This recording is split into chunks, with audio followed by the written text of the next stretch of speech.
All right.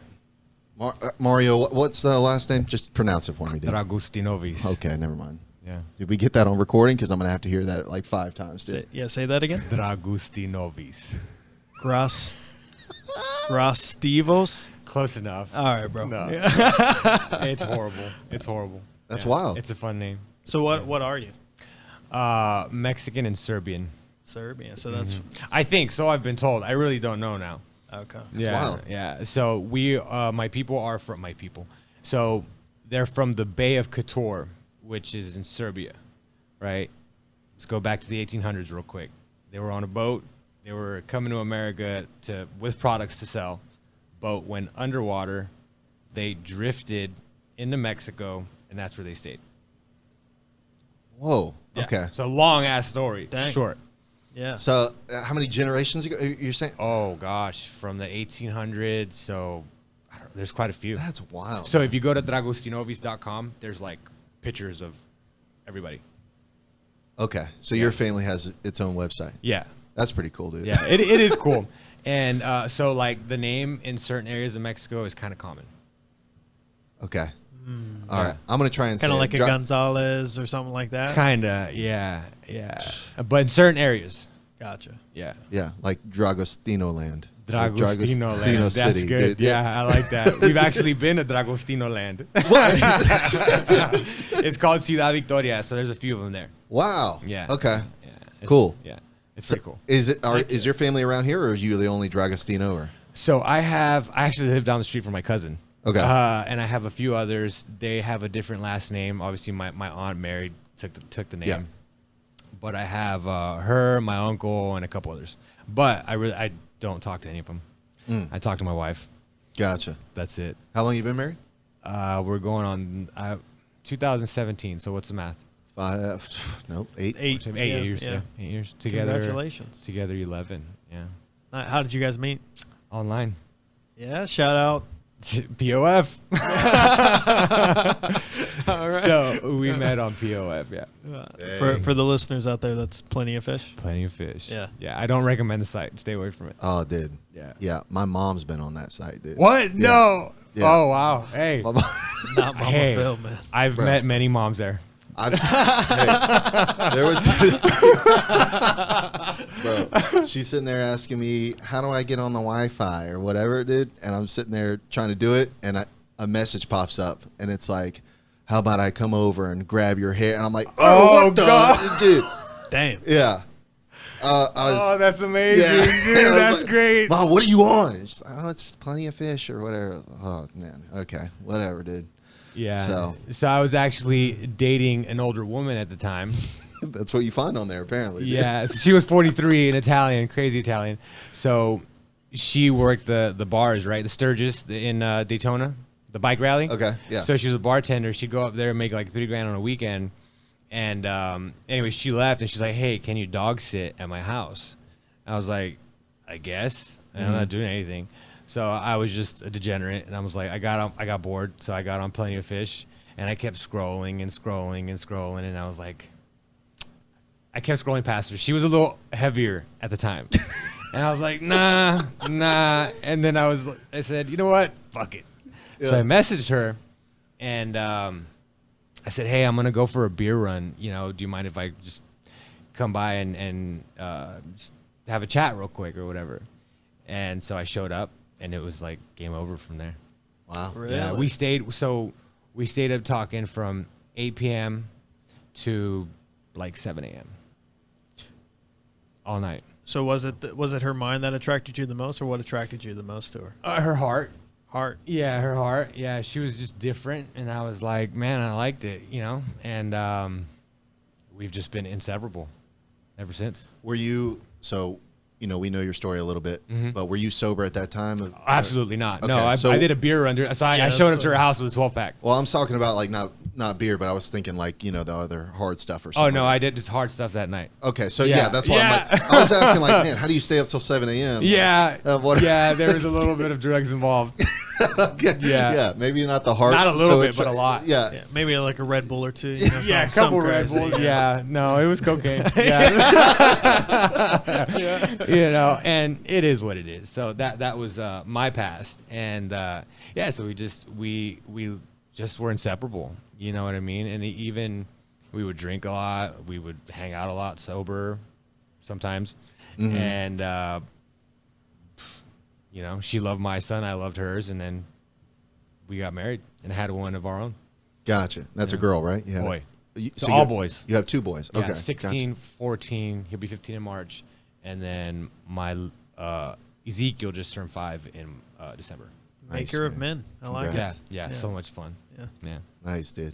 So tell me a little bit about your story. Like where, I guess, so you moved here from somewhere else, or you always From been Texas. So I'm originally from Texas, Brownsville, Texas, and born and raised there. I left when I was 18, right? So from the age of 14 till the age of 34, I was drinking, doing dope, right? Because in Brownsville, that's all you have. You're right on the border. So there's really nothing to do for an adolescent, you know. So I grew up without a father. My brother was on dope.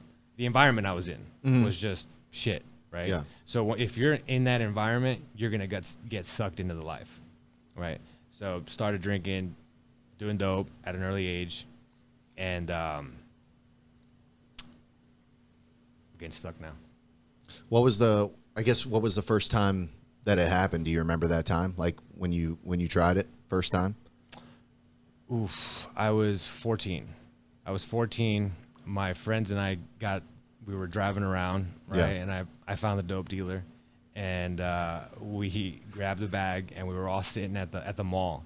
We were sitting at the mall, and we were all just taking bumps. Wow. And dude, we were all so lit up. We walked into the mall in a straight line throughout the whole mall, all paranoid as shit. Yeah. And anyways, got into crack, got into other drugs, and it was just it sucked me in real quick, right? First time I did crack, I was at my friend's mom's house. So we skipped school. We went to her house, to my buddy's house, and his parents were there. And they were asleep. They woke up and found us in the living room. We were smoking pot. So then they come out, and they start smoking something, and we're like, the fuck is that? And it was crack. Wow. And Right in front of you. Right in front of us, yeah. And she's like, do you guys want some? Wow. Yeah. So, and I had seen my brother do that in the past. So me wanted to be like my older brother. Right. I was like, man, I want to try this out. So tried it out, and it was like the best feeling in the world. You were still 14, like the same year of you I started? was 15. That's crazy, man. Wow.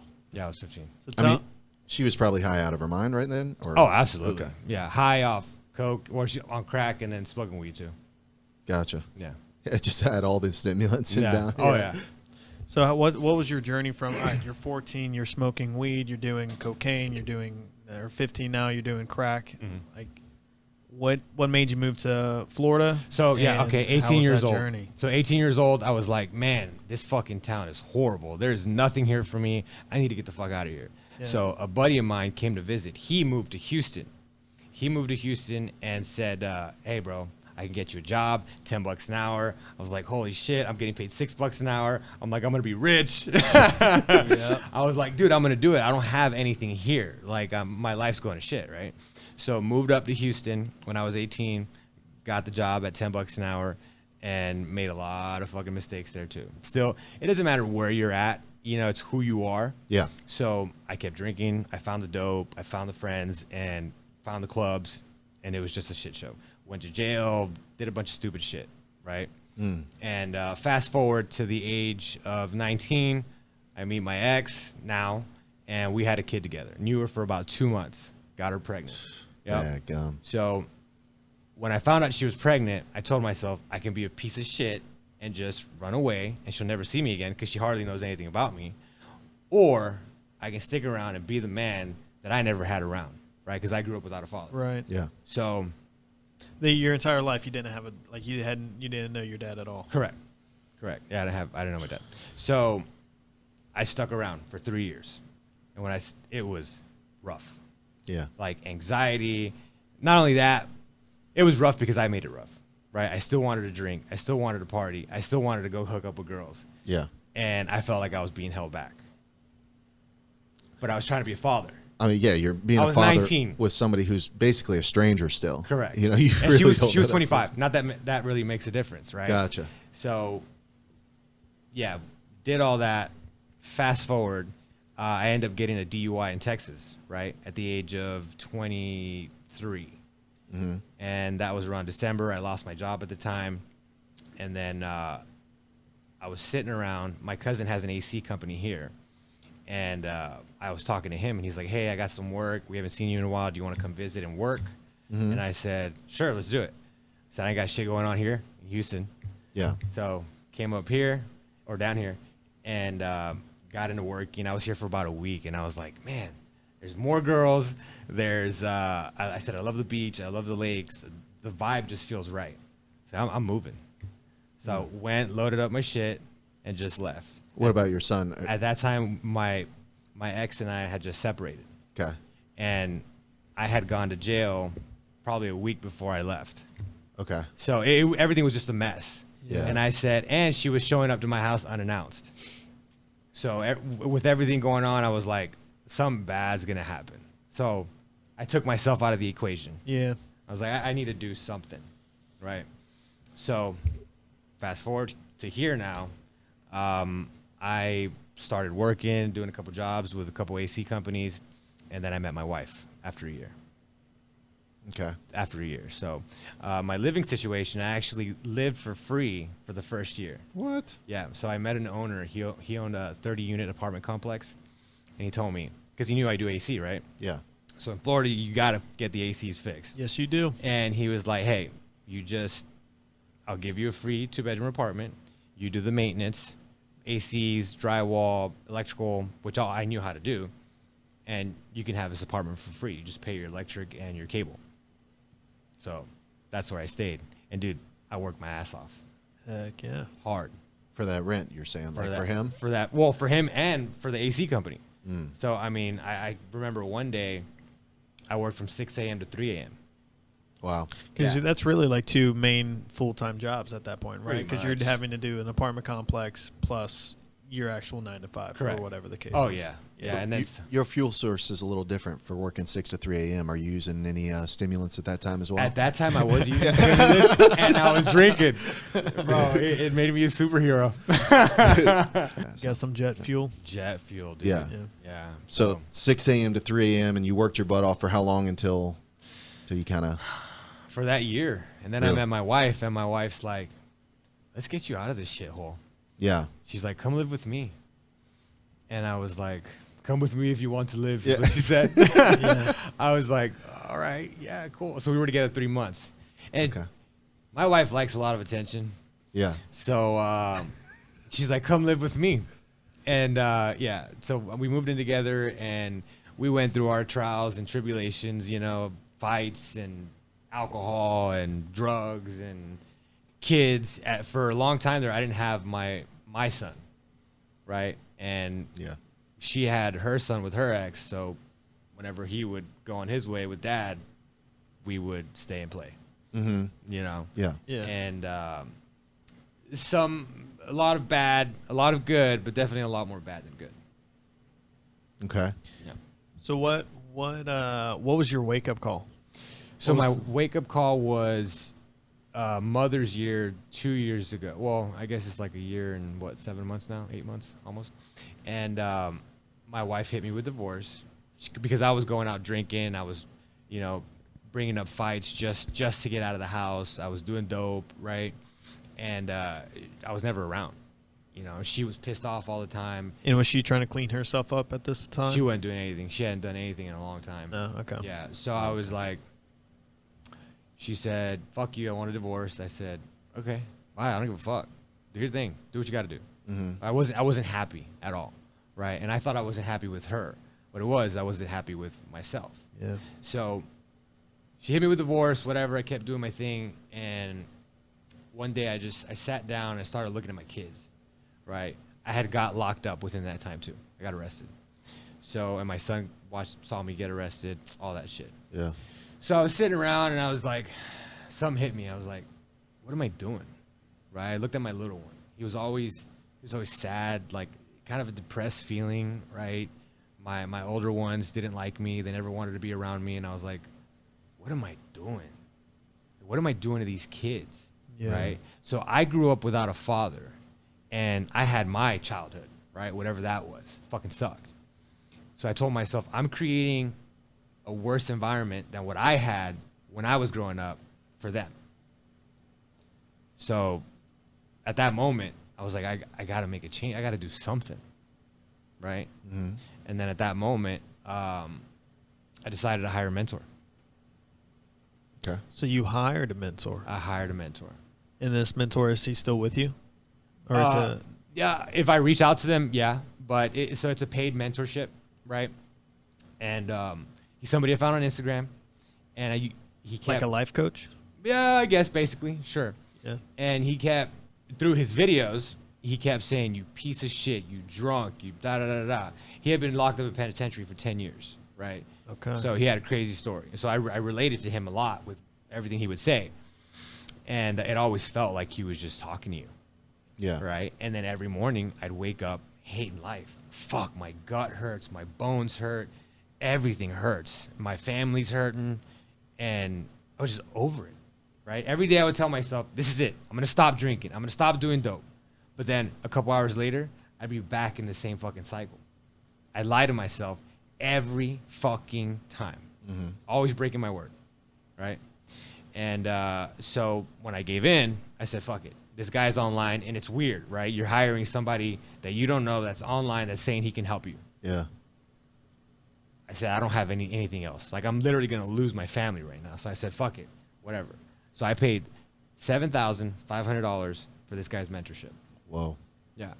And is that for like 3 months or what? So that's 3 months. That's 3 months. 3 months. And so it's a mindset, fitness, and nutrition coaching, right? And I get one-on-one conversations with him. It was every 2 weeks. So he basically gave me a blueprint. We talked, and these are the things you need to do every single day without missing, right? And one of them was a lot of journal and reflecting every morning, right? So this process, this blueprint, goes on every morning. And I committed to that process to a T, and I still do it to this day. Wow. Yes, I don't miss. Obviously, every time you guys see me at the gym, I have not missed a day of the gym or workout in almost a year and 8 months.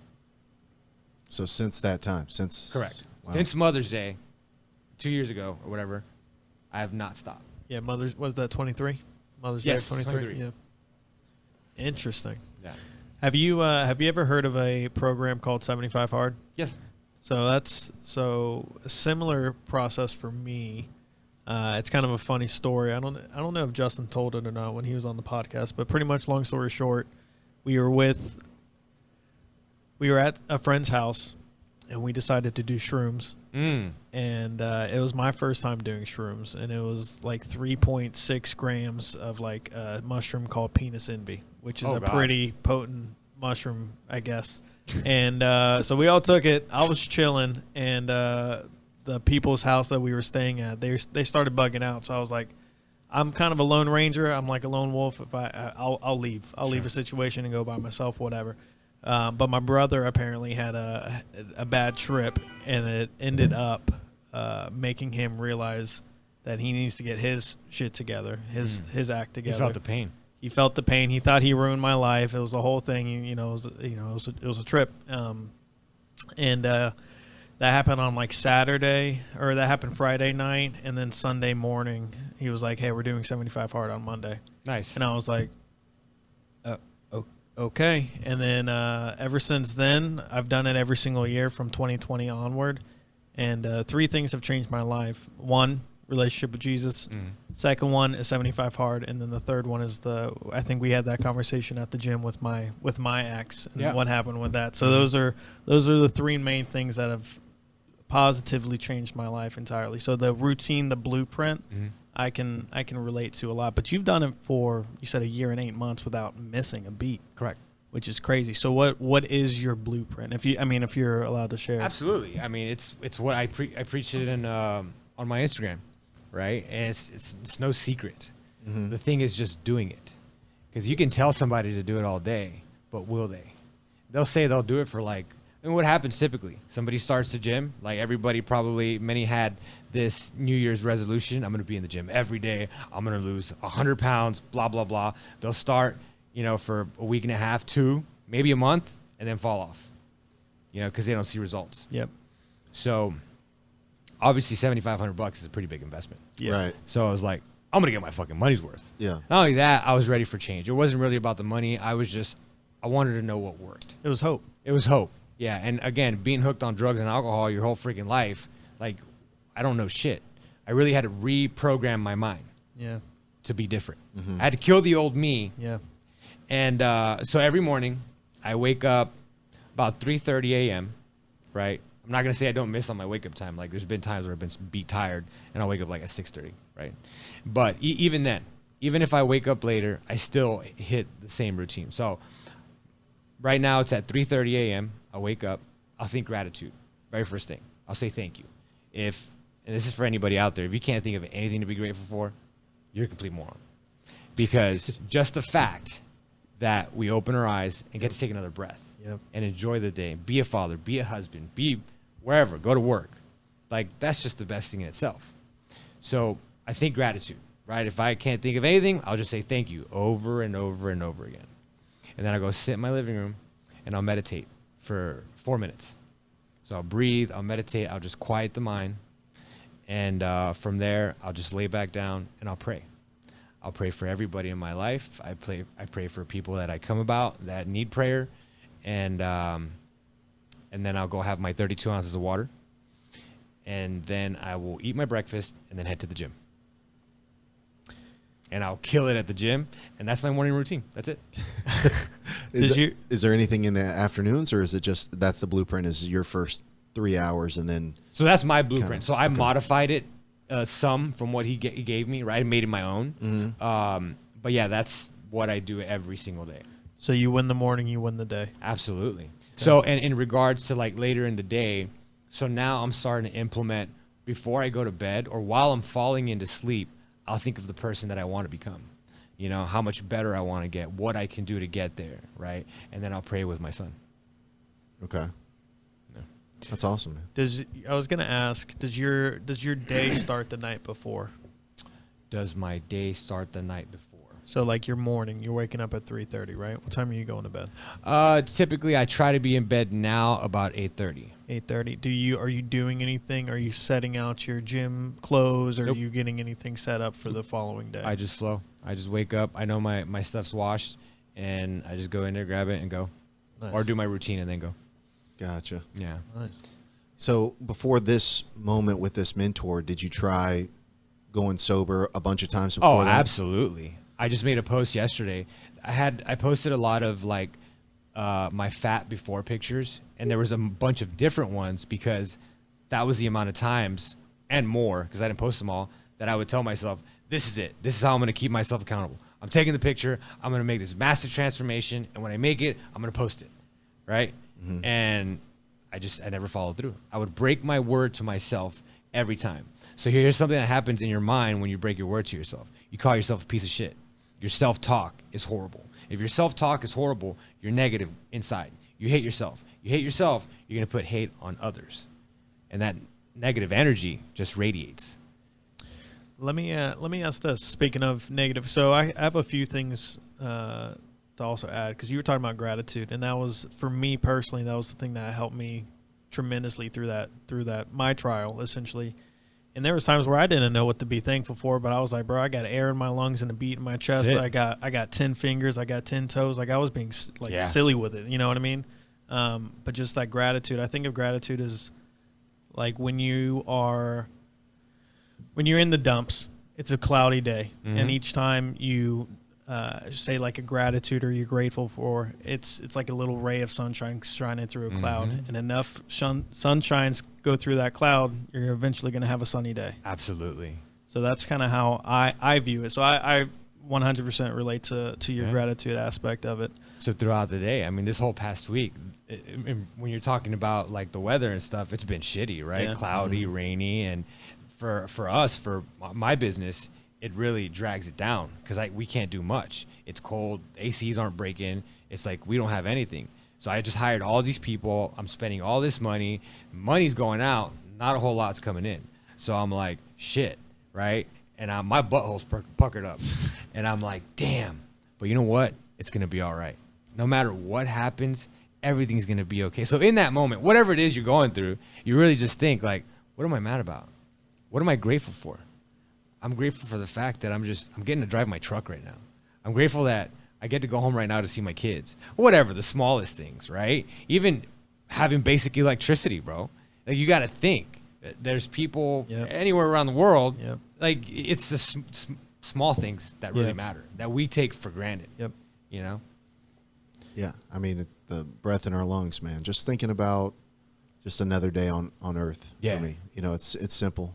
I got little creeds that I say, you know, and that kind of thing, like, you know, just little sayings that I give to myself. They're not little, they're massive.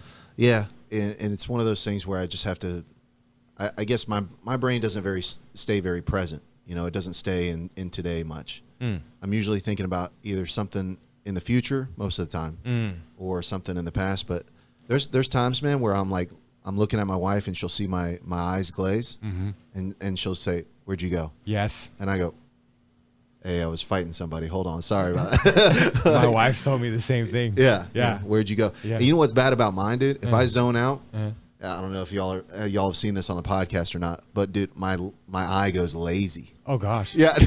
I get like this weird like drift that happens, and my wife's like, you know, she'll make fun of me for it. You know, one's catching and one's fishing or whatever she says. You know, one's hunting, one's fishing. That's what she says.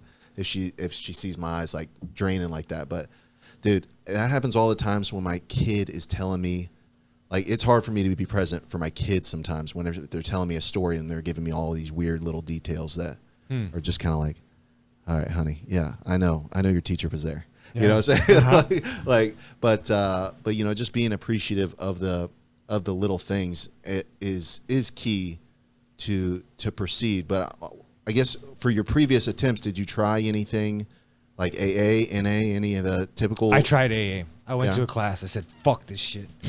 I fucking hate this. Like, it was so negative and depressing, bro. A bunch of fucking old guys. And I was like, I don't fucking belong here. I don't have a problem. But that was my ego. Yeah. And, you know, and I can do this. And the longest I think I went without drinking was like a month. Dang. Yeah, okay. and I was like, yeah, I'm making gains. My stomach went down. I'm like, one beer won't hurt. One beer turned into like 30. Yeah. Yeah, and it was just, then I'd binge drink for like a weekend or days. So do you know, like, if you drank a beer right now, you know it's not one beer. You know it's 30. Like, no. it's still a problem. Absolutely. Okay. Yeah, I'm an addict, like 100%. You know what I'm saying? And I know that about myself. And I'm still an addict, but I'm an addict in the gym. I'm an addict to my personal development every morning.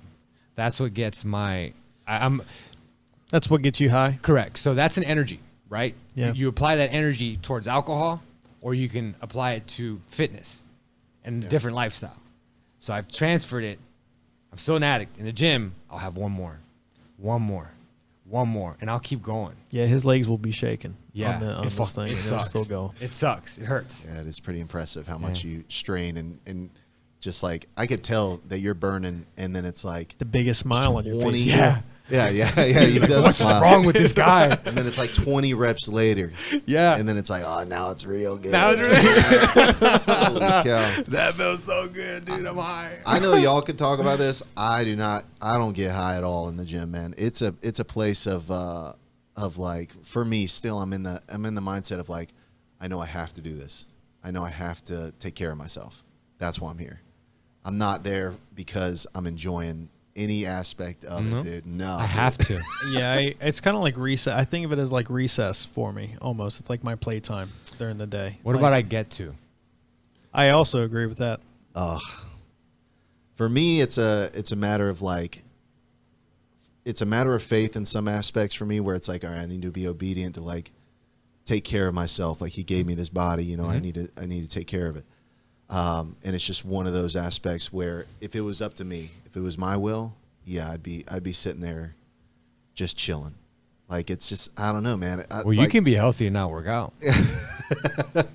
It's Yeah. all in a diet. Yeah, but I don't feel like I could be a good father and not work out. You know what I'm saying? Like, I got to be able to protect my girls. You know, I got to be a threat Absolutely. kind of stuff. Like, Yeah. you know what I'm saying?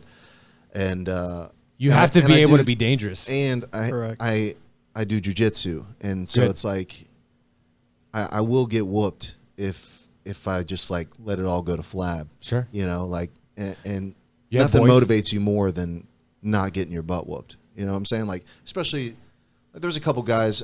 I don't want to call them out by name, but I do want to call them out by name. I don't know. You know what I'm saying? They can whoop me right now. Sure. You know, and so it's like I want to get to that point where I'm schooling them a bit. You know, getting back some. So that's your motivation. Getting your licks back. It's I would hope it's my motivation. Really, I don't. I kind of go without motivation. I kind of go with an obligation of I have to do this. Yeah. You know, I don't get to do it. I don't want to do it. Okay. It's like I must. I must. And so now that being said, I do count the sets, you know, starting from the workout. Like last Sure. night I worked out and I was like, all right, I have 20 sets to do and here's number 1. Right. You know, I don't think of like, hey, here comes this or whatever, you know, like looking. You're kind of like on robot mode almost. It's like, you know, you get homework at school. Sure. Nobody likes doing it. Yeah. You got to do it. So you got to do the hard shit, right? Yeah. So I don't feel like going to the fucking gym every day. I don't feel like working out. Like, who the fuck, what crazy person wants to wake up early? I'm used to it now. It's my discipline, but it's hard. Not many people are willing to do the hard shit. Right. Now, if you can do the hard shit, like, you feel good about yourself. Now, that's where you start improving your self-talk. Yep. Right? Fuck yeah, I got this shit done. Everybody's still asleep right now.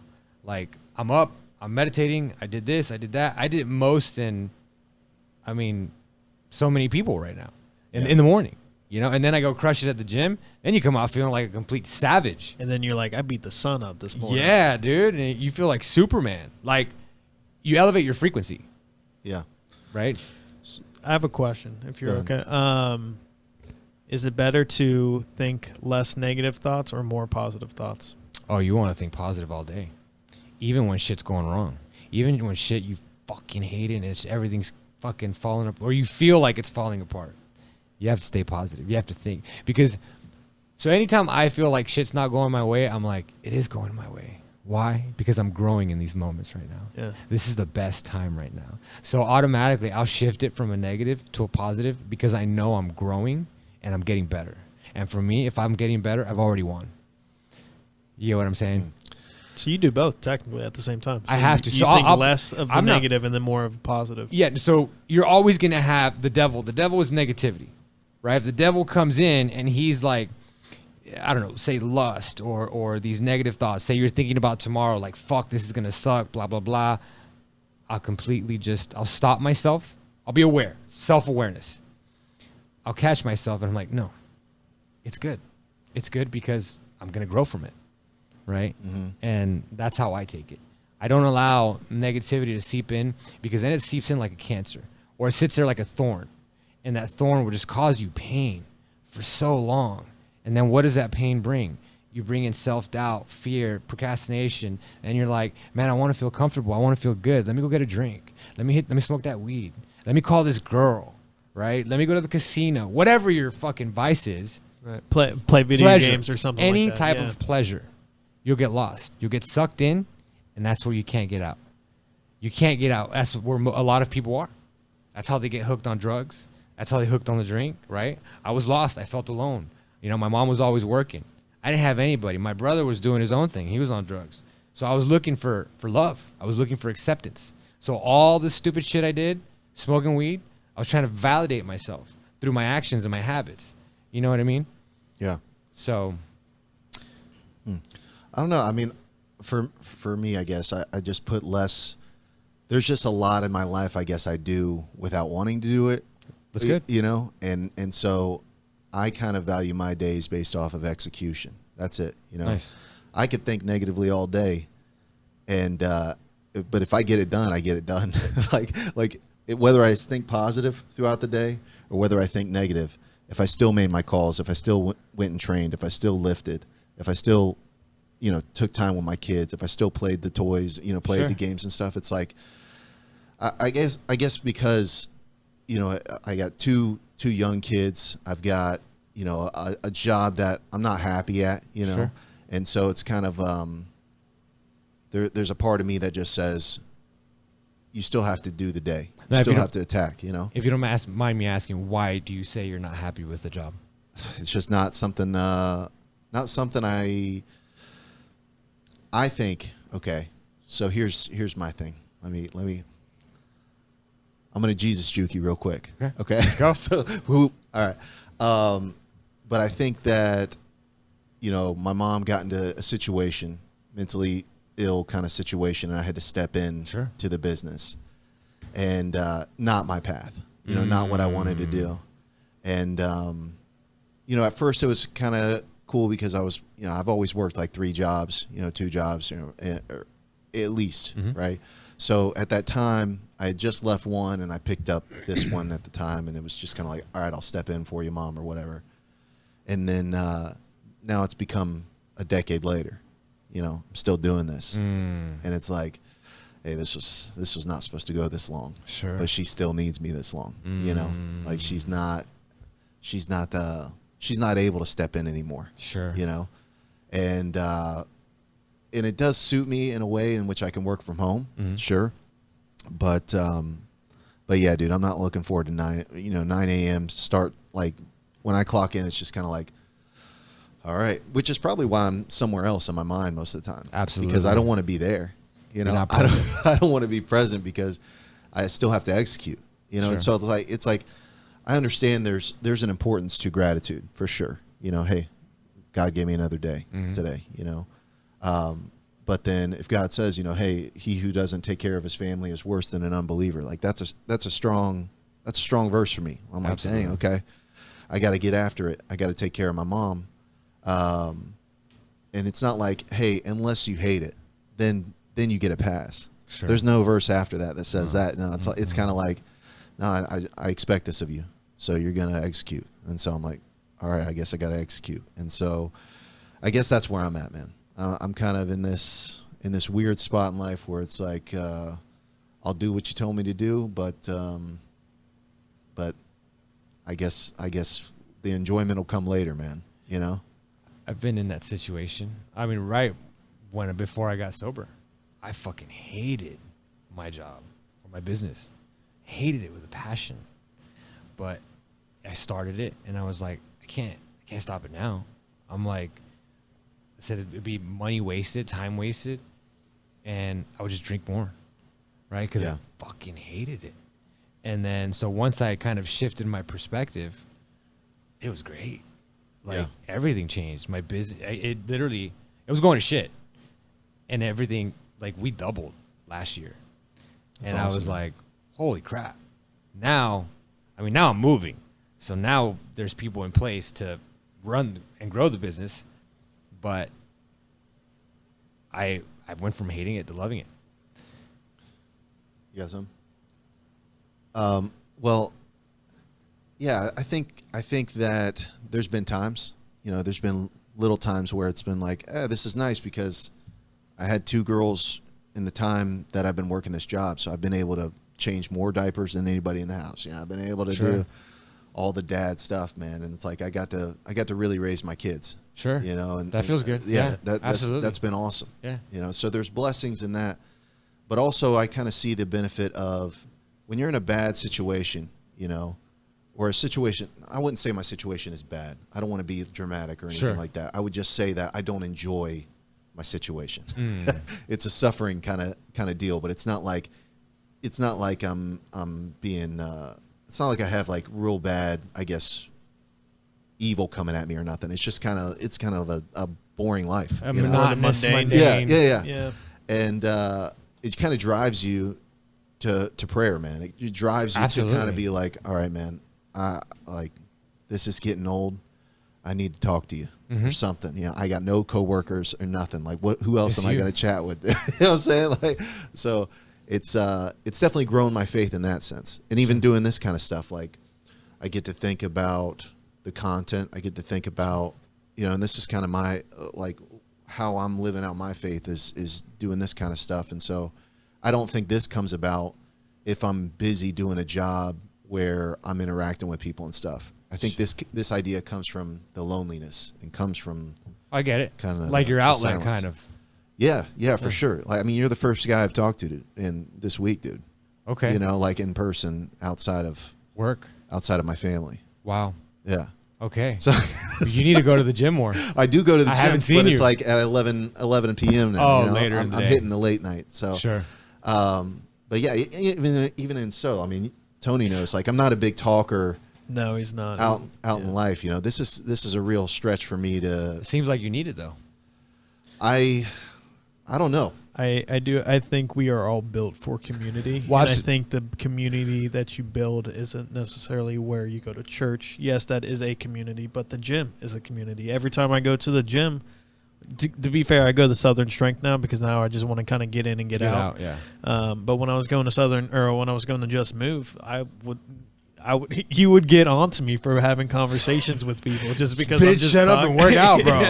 Dude, drive me nuts, man. Dude, I'm like, all right, I'm saying hi to Alex. I'm saying hi to Asher. You I'm get saying lost. hi to I'm saying hi to everyone, and it's not like I'm not going out of my way to say hi, but they're Sure. kind of around the area. Same thing with you. Like I remember one of the first times I saw you and met you at the gym. You're like, oh, this is a new guy. He seems pretty cool. Yeah. And then just talk to him real quick, and then next time talk a little bit more, and then Yep. that's just how you build a community. So I'm sucked into Just Move now. Like I'll talk to multiple, and I'm like, "Yo, hey, what's up?" You know, Yeah. and which it's cool. But I was very, very much like you. So I was workout, gym, home. Like for a very long time, I didn't talk to anybody. I really still don't. Just the people at the gym, right? But I was alone, and I remember before I got sober, I would always think like, "Fuck, this sucks. I'm working by myself. I'm doing all this shit." And then I would just think, like, I guess that's the entrepreneur's life. Like, you just, the Lone Ranger, fucking getting shit done. But now, like, I've built a team. Yeah. And it's so awesome that I have this community now. And I get to talk to them, right? So I've built my team. And, I mean, now I'm leaving. But Yeah, why are you leaving? Why are you moving? my kids, bro. And honestly, I feel like it's God. Okay. Yeah. How so? So we go to Blue Ridge every December, and every time we go, I've been going there since I've met my wife. Her parents have a place up there, and they retired 4 or 5 years ago, and they moved up there to live. And but they've had a cabin there for almost 30 years now. And every December, since I've been with her, we'll go up there, right? And every time we go, there's like these signs, like we belong there. It's so weird. Right. Explain. What do you mean? What does a sign mean? Like an actual So- sign, or more of like a Not feeling? like Yeah. a feeling, like Yeah. words. Somebody speak words, and Tony, it's a sign. It says, "Hey, God wants you." it's here." yeah. He's like, hey, welcome Actually- home. Yeah, Mario, come here. Come here. So just talking to people, we'll hear little things, right? And it's just kind of like, and my wife will look at each other. That's so weird, right? Like, hey, like open an AC company there, or just people we meet and things we talk about. It's like something that's like poking us, like Yeah, it's like pulling you in, like a heart pull. And we're like, and then so over time, I've built these solid relationships with people up there, the people that are in business. And, you know, I went up there this last October for summertime just by myself. You know, I jokingly said to my wife, like, hey, I'm going to go hang out with your parents in Georgia. And she's like, go. I was like, really? When I was drunk and a piece of shit, she wouldn't have trusted me to go. Like, even though it was with her parents, like, she'd be like, fuck no. Yeah. But she's like, you deserve it. You've been working hard. And I was busting ass, bro. AC is not, you know, It ain't for the faint of heart. it ain't for the faint of heart, dude. Or you're an addict, you're an Oh, addict, bro. bro, it's I rough. don't So- blame you. She's like, yeah, you should go. I said, okay. So I called a friend of mine that I made up there, and he owns a gym, and he also owns a construction company. And he's like, yeah, come up. We'll get a workout in. We'll go look at some of these jobs, blah, blah, blah. So went up there, hung out, had a great time. And again, kept hearing signs, right? Like just one, for example, like I went to go pick up mail for my in-laws. And this one guy was like, yeah, this damn AC company over here, they're horrible. I wish I knew somebody good. And I was like, God? So I was talking to my friend, right? And I was like, man, you know, I've always thought about moving here. And I said, the only thing is my business, right? I leave my business back home. I don't have my contractor's license in Georgia. And then he said to me, he's like, you don't have to have your license when you know people like me. And I was like, what the fuck does that mean? And I didn't continue the conversation because I knew it was going to go down a rabbit hole. And I was like, I'm not going to do that. So I stopped it. And then I got on the phone with my wife and I was like, babe, we're going to move to Georgia. And that was it. Wow. Right. I got back home. Everything was good. Kind of talked to my kids, mentioned it slightly, right? And like we didn't go too deep into it. And then like a month later, my kids are like, when are we moving to Georgia? Whoa. Yeah. Just random, like out of nowhere. Out of nowhere. Yeah. They came to me and I was like, no way. You down? They told me once. For me, it's 3 strikes, you're out with everything, right? So they said it once. I was like, wow, that's weird. They said it again. The third time, I told my wife, I was like, babe, like, we're going to move. And at first, she was scared. She's like, no, da-da-da-da. Then the more she started thinking about it, she's like, let's do it. Wow. And so the hurricane comes, right? This past hurricane. Yep. So I had my generator that I've had for 2 years. I go to crank it. And at the second crank, the carburetor falls apart. Okay. And I look up and I say, God, are you telling me something? I don't like to be around the crazies when they go crazy, you know, with hurricanes or coronavirus where they're buying up all the damn toilet paper. Yeah. You know what I mean? It gets a little wild out here. It's stupid, dude. Yeah, people are so. And I said, the water's always a problem. Yeah, the bottled water stuff. Yeah, bro, it's so crazy. And fighting for gas. And dude, I said, babe, either you leave and I stay here because I can handle myself. I don't want to deal with the kids. Like, oh, this and that. They're spoiled. I mean, you know, no AC, no nothing. I was like, please just go. She's like, no, we're going together. I said, all right, let's bounce. So we left and we get up there to Georgia. My kids, we ended up taking them to go see the high school there. And they're like, we love it. Hey, gum, dude. Hey, man. That's awesome. So looked at my kid, looked at my wife, looked at my kids, and I was like, babe, we're doing this. And so at that moment, I was like, shit got real. Mm-hmm. I have to move my whole family to another state. So, and why? Because in the school they're at now in Bartow, there's 2 fights a day in their school. Right? They're starting to sag their pants. It's the home of champions, baby.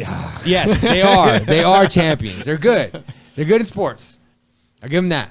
I went to Bartow. That's why. Did you? Yeah, oh, okay. Yeah. So I want to give my kids a different chance of life in a different environment, right? So something way different than when I grew up. Not saying that they're in a crack neighborhood like I was, but it's still not like, right. You know? So over there, there's 950 kids in the school. Here, there's like 2,300. 2 fights a day, drugs. They're like, yeah, they're throwing pot in my face, vapes, all this crap. And I asked them, I said, do you think it's a good school? They're like, no. Yeah. So, you know, over there, it's just a different environment. They've had a fight in the past 5 years. You know? So my in-laws are there and everything. And I was just like, you know what? All right. So then my buddy, the contractor, when we went up there for the storm, went and talked to him and I said, hey, you mentioned this, that I didn't have to know, I didn't have to have my license when I knew people like you. I said, can you elaborate on that? Yeah. And basically he just told me, you come work, nothing related to AC. He's just like, you come work under me. I show you how to do everything. And we get to work. Wow. So you got it lined up. You're locked in. Everything's done. You got a start date. You got a house.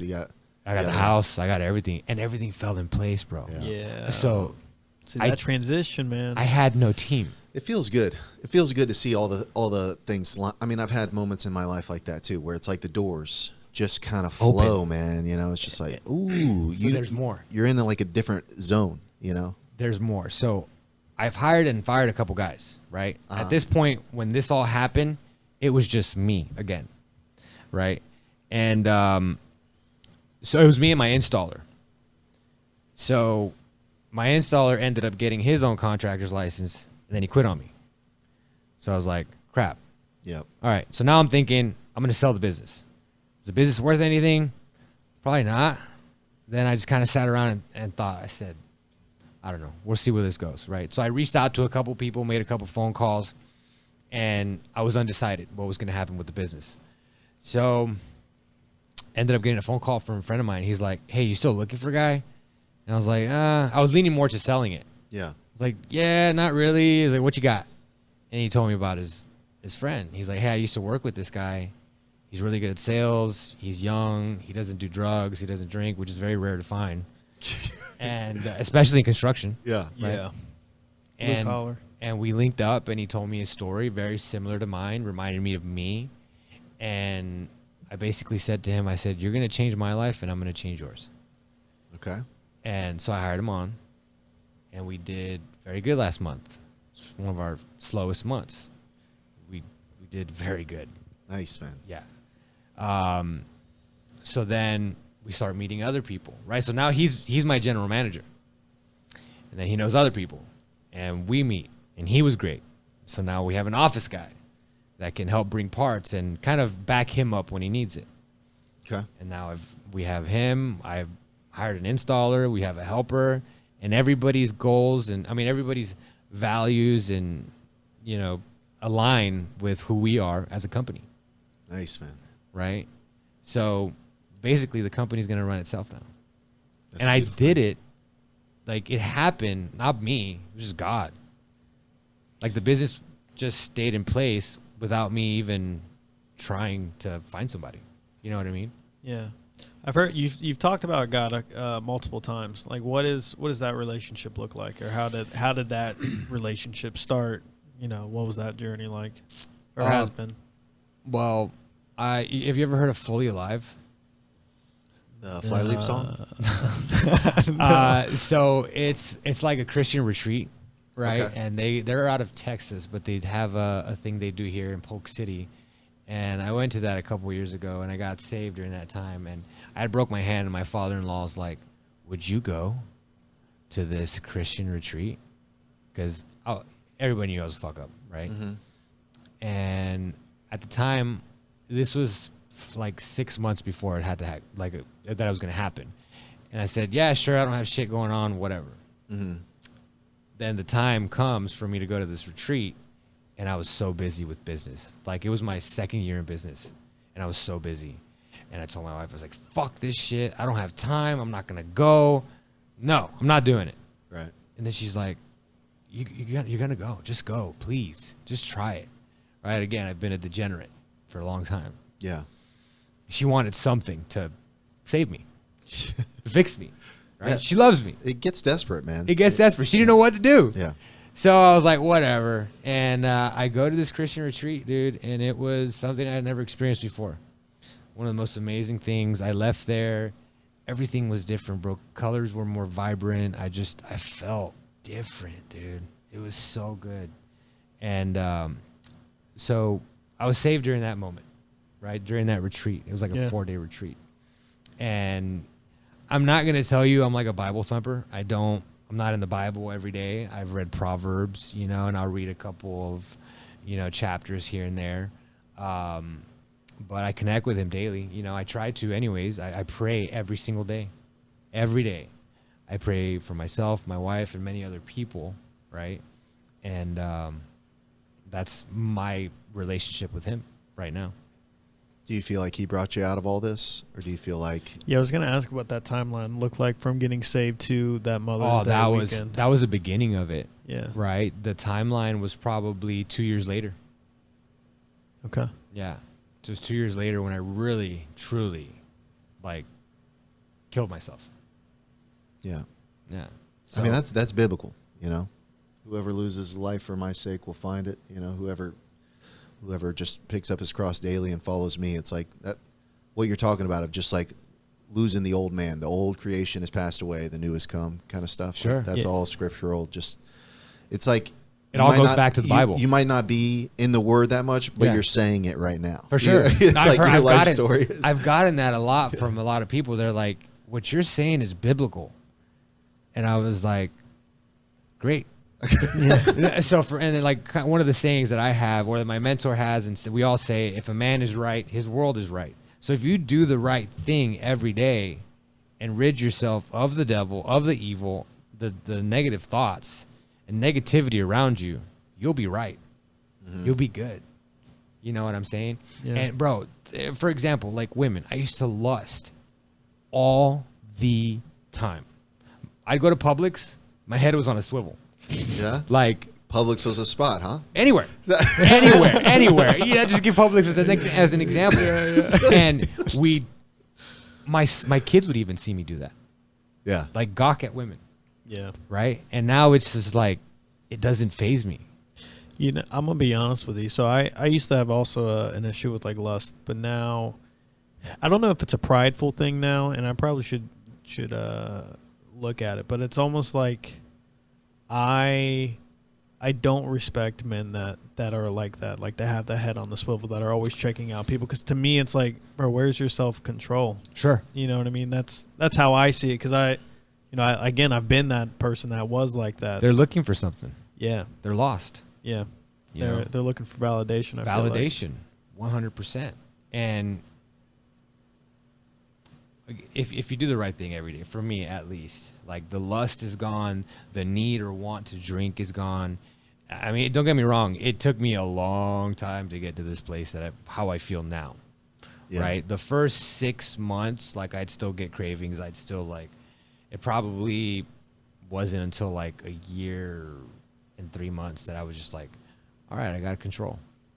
I'm good. I mean, it still ekes up sometimes. Like you still think about it sometimes. The drink or any of it, just think about going back or like, oh, maybe just one, Yeah, you ever like at the beach, you were like, damn, I wish I had a joint. No, right so now. the last time I had a craving was, this is a couple months ago actually, and it was my son and I had a little thing, and he really pissed me off, and like I really wanted to Hulk smash him. Yeah. And I was like, but I can't because you're my kid and I love you. Yeah. But I want to hurt you right now so bad.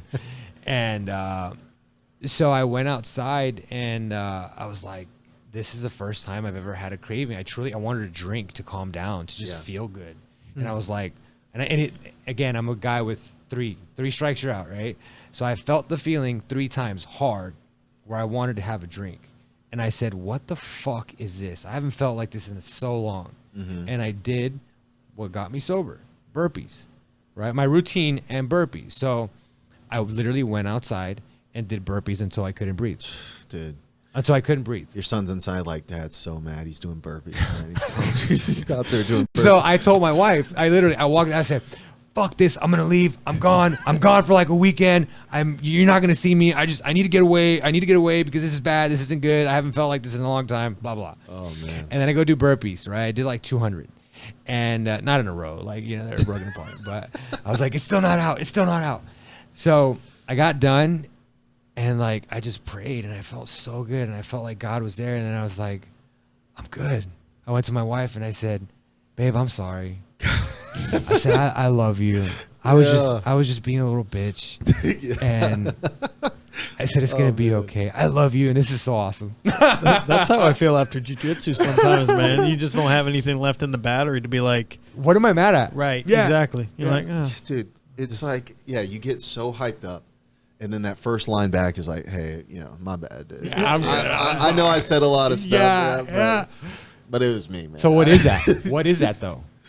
It's positivity. It's positive action. Yeah. Yeah, you're reinforced, or you're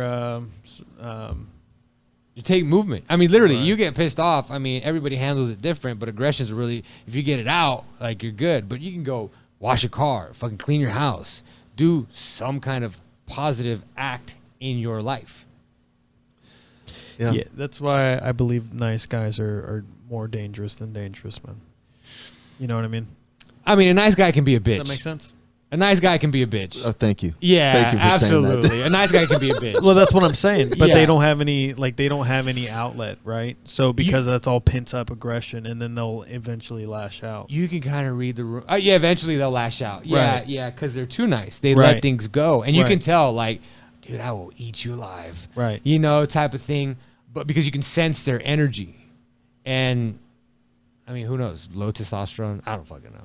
But Dude, I mean, I've sat there, been mad about something, and I'll show up at the jiu-jitsu and I'll shake the first guy's hand and I'll say, "Hey, man, I'm coming. I'm coming. Yeah, I'm be coming ready after you right now. Yeah, I had a bad day, dude. Yeah, and like, you know, I usually do that with a guy that can like handle me. Sure, it's not like sure. some white belt in there. I'm like, all right, you know, it's like, you know what I'm saying?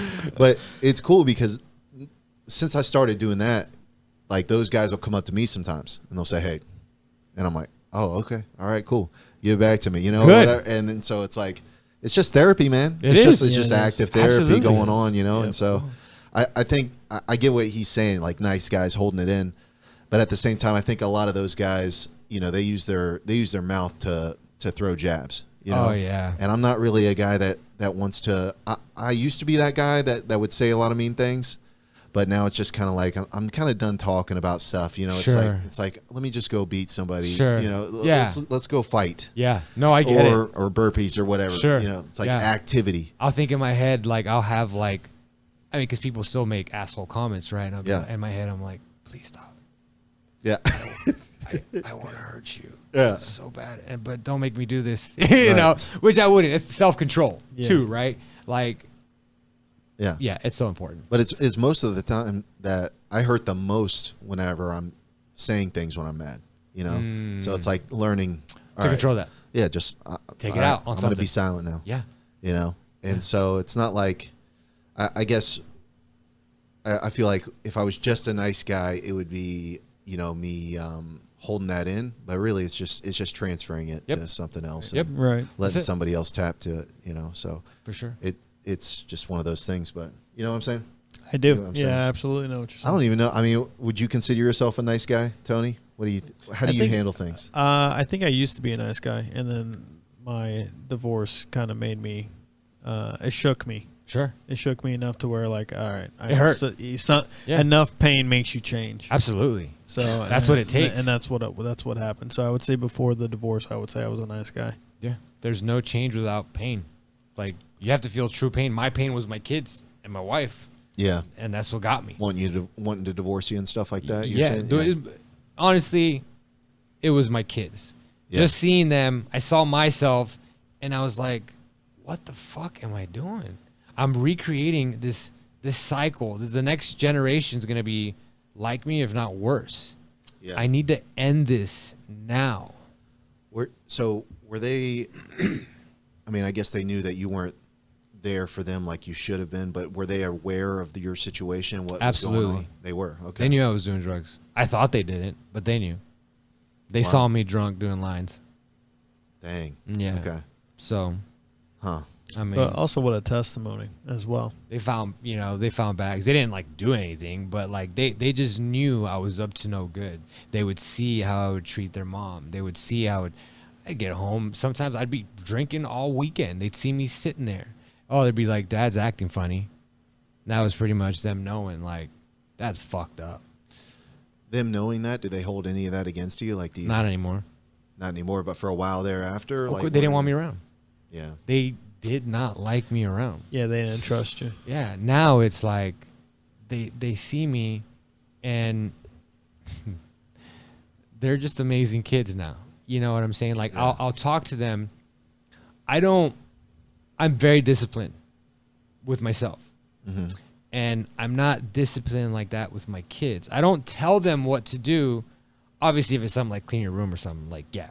But in regards to their life choices, I tell them, like, I'm here to guide you. You're 14 and 16 years old now. I'm not going to tell you what to do. Yeah, I'm going to allow you to fall, but it's going to be, in the end, it's a choice. It's your choice. You decide which way you want to go. I'm going to guide you, and I'll always be there for you. Now, if you want to be a fucking idiot like I was and learn hard, I'm going to let you be an idiot. If you want to just listen, if you just want to listen to my advice, okay, let's take it somewhere, see where it goes, Yeah. you know? And like, for example, summertime, right? I said, all right, you're not going to do what you did last summer. Last summer, you slept all day. You didn't do shit. Like, you played basketball here and there. And I said, what are your goals? Who do you want to be? Like, oh, I want to go to the NBA. It's like, okay. Well, what do people in the NBA do? They wake up early. They work out. They put in the work, right? Mm-hmm. I said, so we're going to do what all the other kids aren't doing. If you want to level up, you want to play in the game next year, I said, bare minimum, wake up at 7 a.m., you read 10 pages of a personal development book, and you work out. every day without missing. So the whole summer, they did not miss. Wow. Nice. The whole summer. How old are they? You said 14 and 16. There were 14 and 15. Okay. So the whole summer, they did this. Didn't miss one day. And they had their friends in there too. So I Nice, had, dude. because I built a gym in my garage, so I had 3, 4, 5, sometimes 6 teenagers in my garage At 7 a.m. at 7 a.m. working out, Wow. reading a book that I've already read, right? So I'd ask them questions on it, and they couldn't lie to me. So I knew they read it. Yeah.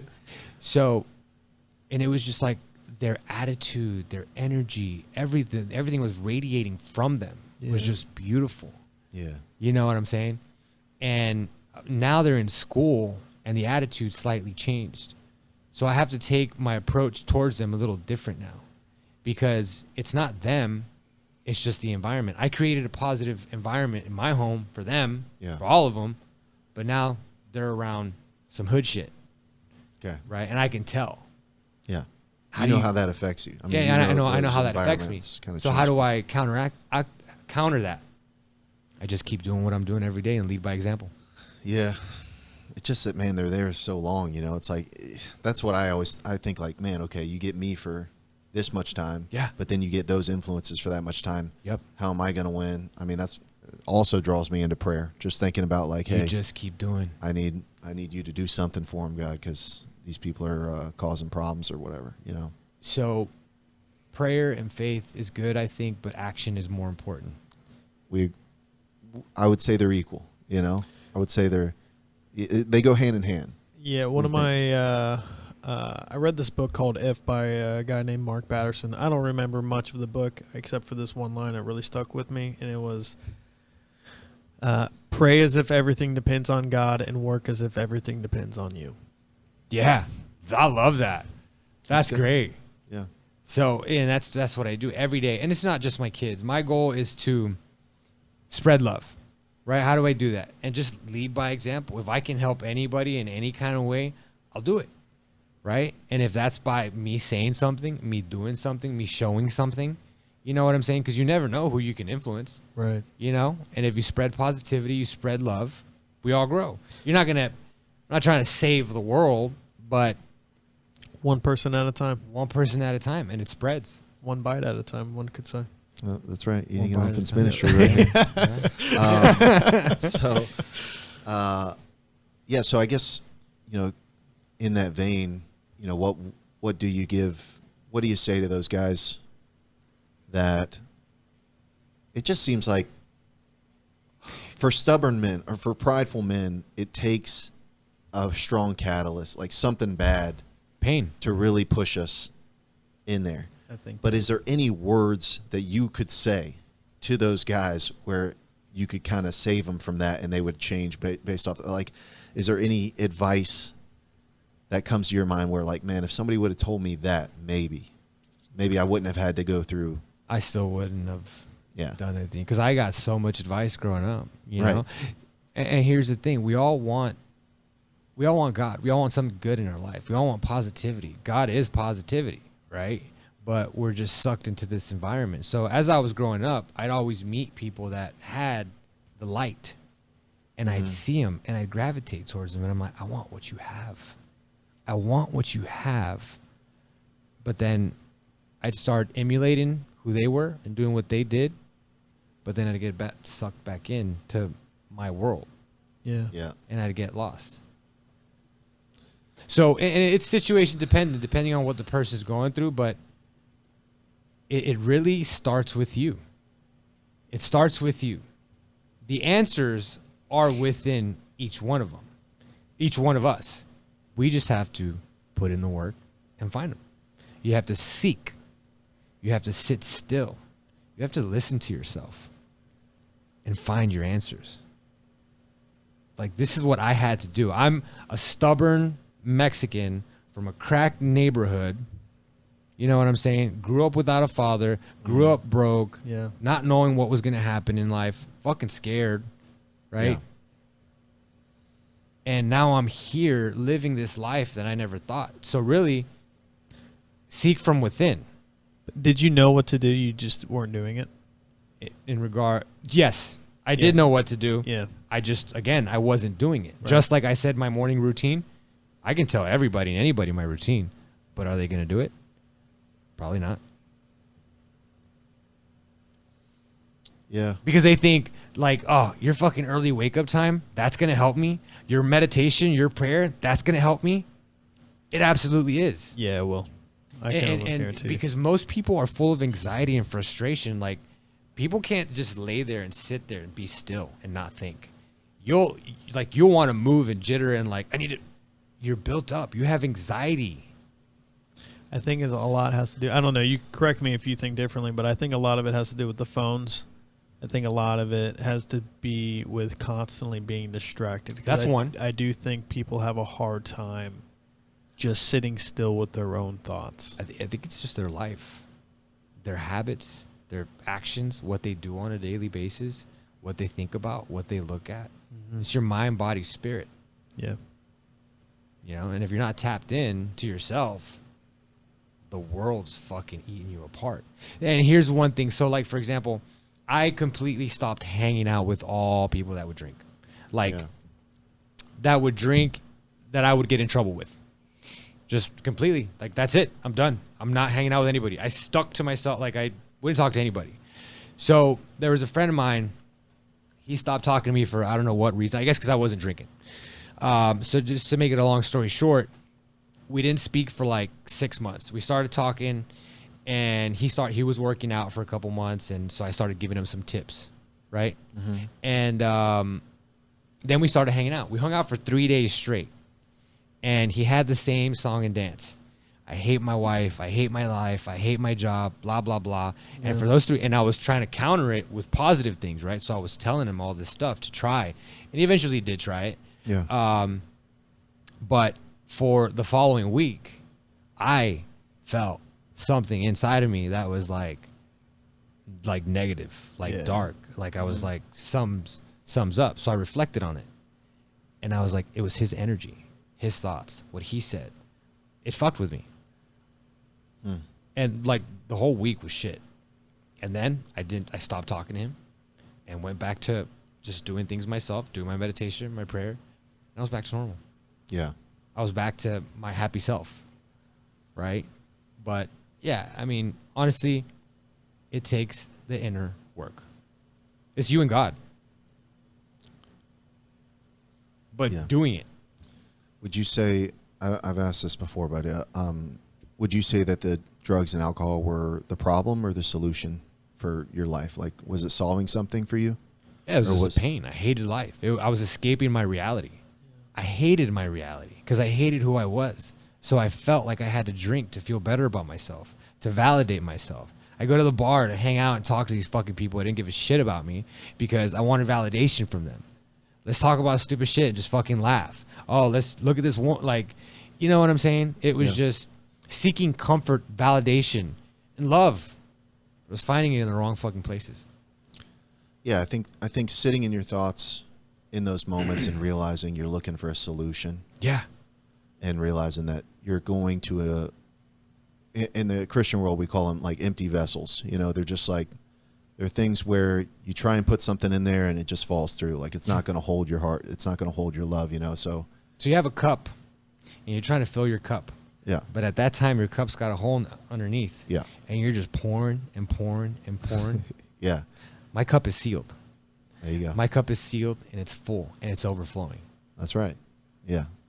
And it's just thinking about, are you missing it? You know, are you honestly putting your heart in the right place where I was saying earlier, like, hey, I don't need the positive or the negative so much. It's like I already have the cup. You know, I like, that's where I go. Like, if I'm having a bad day, if I'm having a good day, I still got God. You know, He's still with me. Like, doesn't matter what kind of, where I'm at as far as mentality wise, He's still got me. Right. You know, I've still got, it's 24/7. Of course. It's not like that junk goes away. Like my relationship with Him is always there. So my cup is always full, even though maybe I'm not having as many laughs and smiles or conversations as I want. It's like, He's still got me. Of course. If I didn't have that, yeah, then yeah, dude, I'm sitting here pouring and it's like, what am I gonna do with my life? You know, suicidal thoughts. I'm Yep. sure. You know, Oh yeah, coming quick. I had a lot of those. Yeah. So, but just to always make sure that my solution is him. You know, I think that's the real change that's happened in my life. Like, you know, you can. It's a weird thing whenever you feel almost invulnerable to change. It's like, because God doesn't change; He's always there. So it's kind of like whatever happens. All right, you know, if I lose my job, if I lose my family, if I lose whatever, it's like I still got God though. You know what I'm saying? Of course. It's a little strange to feel that way. No, to just it's feel not. like nothing's gonna. It's gonna be okay. It's gonna be okay. It's gonna be better than okay. Yeah, man, you know what I'm it's saying? gonna be great. It's like that's the hope I have. It's just, it's not hope. It's belief. yeah. Believe it. Yeah. And go ahead. I was gonna ask how has having now a heavenly Father healed you from not having an earthly father? You know, I used to think about like my dad, and I met him when I was 21, and I felt like my mom would say that I would always ask for him, right? Yeah. And I felt like I was always looking for him, right? But like I said, my cup is full. I'm happy, Yeah. you know. Well, good on you, man, for being coming to that crossroads in your life and saying I'm going to choose the right path, you know, versus the path he chose, which is just not. I mean, you said it. You knew that girl for 2 months. You know. Yeah. You could have done the same thing, dude. Yeah. You know. Yeah. And then your wife divorcing you or whatever, or thinking about divorce, and your kids seeing you like that. You could have ran from it then. Mm-hmm. I mean, it just seems like, and now I'm looking at you, and every day you're kind of running into the fire. Like it's like literally the fire of your muscles. You're just pushing into them. This guy, just to understand this from the audience, like, you get real weird on some of them. I'd say. So, I have to. So like not the lat flies, the delts, right? Yeah, the rear delts. Yeah, this thing here, okay. I can see you get like it's almost like too much joy, you know, too much happiness, and that's a very burning exercise. Like you're never doing like. You know, 50s on this or nothing. You know, it's always just like low weight, and you're just seeing guys just like go through, you know, hell a little bit. You know, to wherever they can go to themselves. You know, You get lost. but you go somewhere else. You know, it's like you go deeper into the well. Absolutely. That's like, you know, you enjoy that. I remember I saw you on leg extensions the other day, and it was just kind of like, dude, I mean, why are you smiling at rep like 20? You know, it's like you're not happy for a while, like you're focused, and then it's like, it's like you're tricking your mind, but are you actually enjoying that? I don't know, but I don't know, man. Just good on you, dude. It's good to see a good decision being made in crucial moments, bro. You know, because I think a lot of guys out there would choose the easier route, man. Of course. You know. Is that what you're smiling about when you're doing it? Is like no one's doing what I'm doing right now. No, it's what I'm smiling about is it's my self-talk during that moment. So PMA, positive mental attitude, as I'm working on my pump. I'm thinking nothing but great things. I'm gonna win. I'm gonna make money. I'm gonna be a great dad. I'm gonna be this. Yeah. And these just things in my head are just like it's conscious autosuggestion, right? So if you think it, you believe it, especially while you're working out or some physical activity. Then you manifest it. So positive brainwashing. Yeah. Right? But then you do it while you have blood flow, while you're pumping 100 reps. Right. And you already got endorphins going. And you got endorphins going. Yeah. And it's just, man. I'm like, yeah, I'm about to fly, motherfucker. Watch me. Oh man. So it's so flow. funny. It's flow state. So Yeah. you're in alignment, mind, body, spirit. Sometimes I'll sit there and breathe and meditate in between my sets. And dude, when let me tell you, when I leave the gym, I'm ready to fight. Like I feel so I'm ready to fight for my life. You know what I'm saying? Like I'm just so pumped and feeling amazing. Like to attack the day. The day, bro. And that's what I say every day. I preach it in my story. Like, I'm ready to take on the fucking day. So I do a lot of stuff. I did coaching for a while. I coached some people online, right? So my coach taught me everything. So I had people reaching out to me. Hey, can you help me? Da-da-da-da. Yeah. And I was like, sure. So people would hire me to be their coach. And guess what? I taught them the same shit I did. And their life changed. Not only theirs, but they're like, hey, bro, I'm sober. My coworkers are getting sober now. My parents are going to the gym with me. Like, all this stuff. And that right there, when, like, they told me these things, like, made me tear up. I was like, dude, that's fucking amazing. Me, a crackhead. Like, this is going on right now? Awesome, man. Yeah. You know what I'm saying? It wasn't just one. It was, like, quite a few.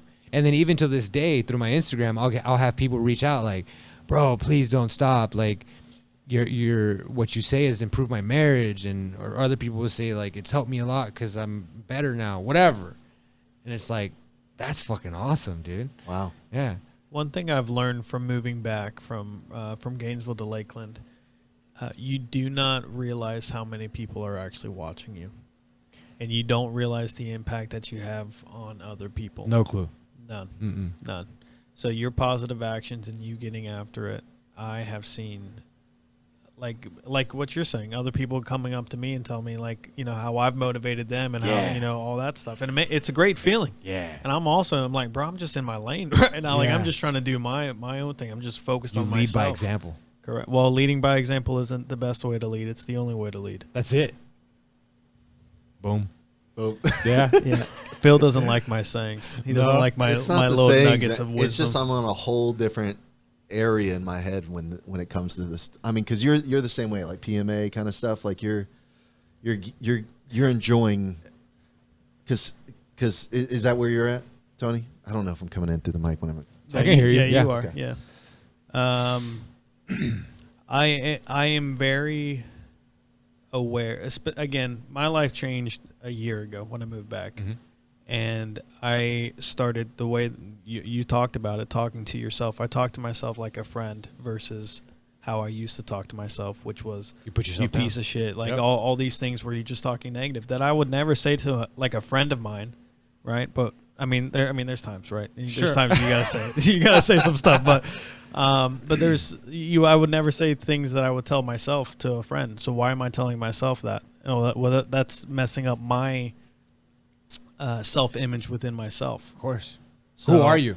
Correct. So what voice are you really? You have your bitch voice and you have your boss voice. That's how, you know, I call it now. But once I became a friend to myself and started speaking life into me, that's when things started changing. So when I say, who are you? I am God. God is within us. So if you're talking shit to yourself, who are you talking shit to? Who are you hating on? I don't know. I get what you're saying. I think that. Now, I'm not making this up. Like, Yeah. everything that I speak on is stuff that I've gathered from books that I read. Yeah. Right? Some are biblical, some are not. Right. And it's not like one day I woke up and did this process that this guy taught me, and now it's just like I'm spitting all this crap out. Like, this comes from books. Yeah. You know, from people that have done it, lived it, successful people. So it's not just me talking. Like, it's real, right? And one of the books that I read was Feeling is a Secret. And in this book, it says, it just kind of talks about, like, you're God, right? God is within you. I would classify God as within me, but I am not God. Yeah. I'm an image bearer of God, Sure. right? But I'm Sure. not. Like, I know that's, some people will take that the wrong way. Like, I am Right. God. No, I am not God. God is within me. Right. So, in turn, I am God, right? And I love God. I love myself. Yeah. So you shouldn't, speak down on God. I don't know. I mean, I let the voice run its mouth all at once, Don't let it. and I just. But the thing is, it's like You always have like a resting bitch face, though, bro. I'm not. You know what? That's a fact. that's okay with me Yeah. too. You know, I'm just saying. That's what I'm saying. I'm just See, saying, bro. Like that joke doesn't affect me at all because it's just like, all right, God's my judge, right? So it's like, I'm not my judge. The voice can talk all at once. It can say whatever it wants, anytime, whatever. Do whatever you say. I don't care what you have to say. Like, I can tell myself that. Like, Sure. my own opinion of myself isn't how I'm defined, bro. Like, I'm defined by God. Like, God tells me Okay. I'm his child. that he Right. loves me, Right. That's where you You find know? your identity. that I'm his workmanship, like he calls me friend, that kind of stuff, where I'm loved no matter what. So then I got the voices y'all are talking about where it's like, all right, I got to combat this guy with like positive image. Me, I'm just kind of saying like, run your mouth, dude. You know, I mean, you can say it, it's but I'm not hearing it. You get what I'm saying? I feel like that a lot of like, it's just like that's the insecurity in us. You know, it's just trying to tell us like how we're not good enough or whatever. That's the same with guys out on the street that are just talking trash. You know, they just run their mouth or say something. You know, somebody beeps their horn at me and calls me whatever. It's just kind of like, yeah, it's all talk though. Like that's not the judge. That's not the one that has the final verdict on my life or who I am as a person. Like even if I say to myself, I'm a good father, what does that mean? Phil thinks he's a good father? What's my opinion worth? It only matters if God says I'm doing a good job. You know what I'm saying? It's a little strange in my head, I guess, when I say that, because it's like, because I just know that if I screw up, man, like he still has grace for me. So, you know, if I don't handle a situation the right way, like it's not me getting onto myself so much. It's do I know that God approves of me or not? Like, does he have grace in this moment? Is he still that doesn't mean I give myself passes and say like I can be a crappy dad. Sure. Because, you know, God's going to love me no matter what. That's not what I do. But I don't get down on myself. You know, I don't sit here and try and my brain tries to do that, but I don't listen. I know who I am. I know what God has told me I am. And so it's like, you shake it off. Yeah. It's just kind of like, he's just a street guy chatting at me, sitting there trying to tell me how I am or who I am, when those guys don't know me, you know? Well, yeah, I mean, you have certain voices that you allow to speak into your life. So like for you, what you got, your wife and who else? My wife. Your wife. That's beautiful. No, sorry, I take it back. Beautiful, man. So I mean, yeah, that. it's my wife for the most part. But I mean, if you mean like my wife, like if you got someone like to speaking into your life, where like, hey man, this is a blind spot that I see in you. Oh, like that's my wife. That's yeah, your wife. yeah, Who else? Wife. Absolutely, that's it, right? For the most part, myself. I mean, right? Really, yeah. I forget why. I just had a brain fart, guys. Oh, beautiful point there, Tony. Beautiful point. Hey guys, this is the first time I'm on the podcast. All right, I'm sorry. And he sets it up, boys. Yeah. He doesn't listen. Oh man, I was saying, like, you know, it's different, right? It's different. I guess if we're gonna say that God is our judge, right, and only God can judge me, Tupac, you know, but it's true, right? So then, can you judge you? By the measurement that you use, it'll be measured unto you, right? Right, but am I going to define me, or is God going to define me? Right. Well, God defines you, but I think you determines if you believe how God defines you, and then what's your conscience telling you? Yeah, I would also say we're different. We're a different entity from God, obviously.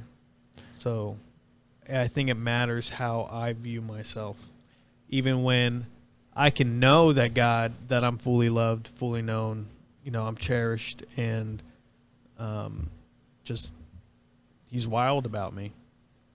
But I feel shitty about myself. I need to fix myself. I need to either go to him to help heal me, or I need to figure out my own mindset and my own frequency in order to get something going.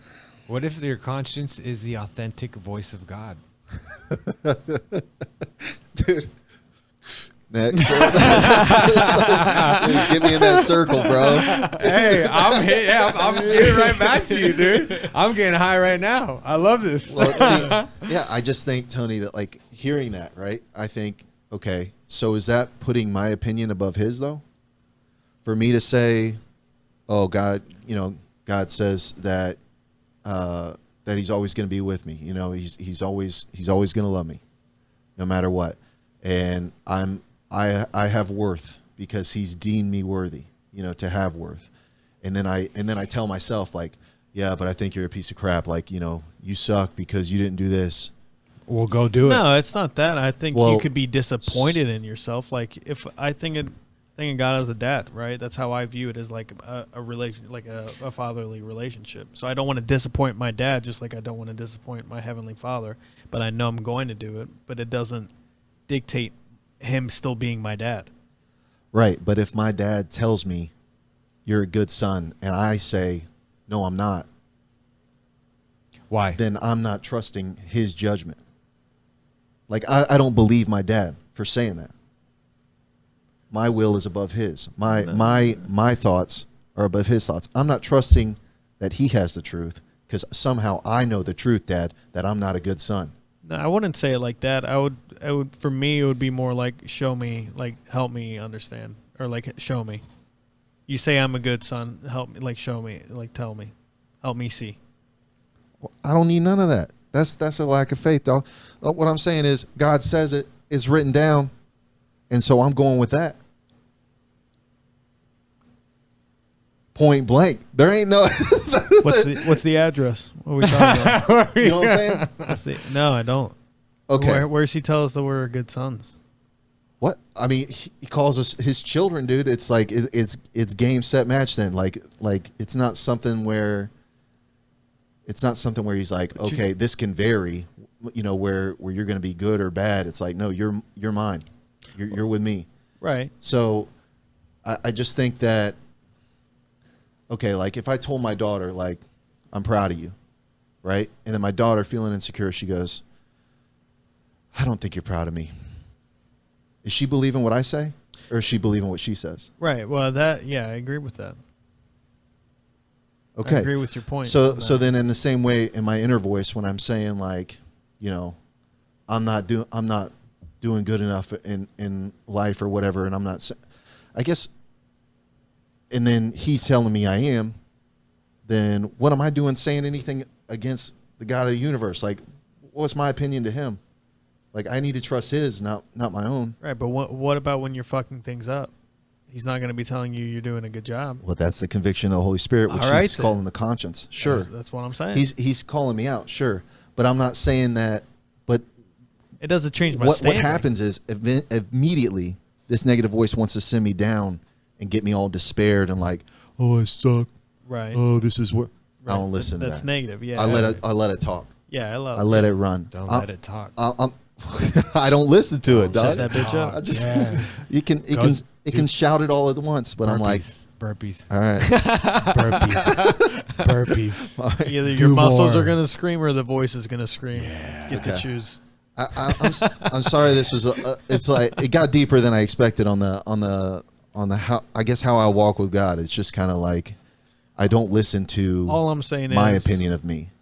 You know, I listen to his opinion of me. And that's what I operate in. All I was saying is you can learn to smile a little bit while you're not talking to people. There's nothing in the Bible about smiling. You don't have to smile. I mean, you can be who you are. Right. Yeah. Are you happy? There is something That's about what that. matters. Yeah. I don't sense happiness. You don't have to sense. I don't see.